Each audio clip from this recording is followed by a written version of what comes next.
ഈ മഴ ഇങ്ങനെ കണ്ടോണ്ടിരിക്കാൻ രസമല്ല പൂ? സുഖമുണ്ടോ?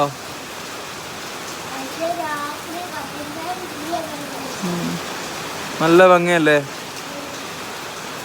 ഈ ചെടിയിലൊക്കെ മഴവെള്ളം എന്ത് രസമാണ് കാണാൻ. പിന്നെ ആ റോഡിലോട്ട് ഇങ്ങനെ വെള്ളം ഒഴുകിപ്പോന്നുണ്ടോ? പണ്ടൊക്കെ നമ്മൾ ചെറിയ മറ്റേ പേപ്പർ ബോട്ടൊക്കെ ഉണ്ടാക്കിയിട്ട് ഇങ്ങനെ നമ്മൾ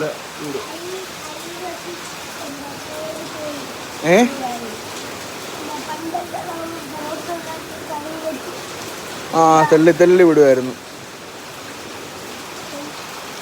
ഇത് ഫ്ലാറ്റ് ജീവിക്കുന്നവർക്കൊന്നും ഈ സുഖം കിട്ടത്തില്ല അല്ലേടാ. ഫ്ലാറ്റിൽ ഇതുപോലെ ആസ്വദിക്കാൻ പറ്റുമോ? ഇല്ല. അതൊക്കെ നാട്ടിൻപുറത്ത് വേണം. ഉണ്ടോ മരങ്ങള്.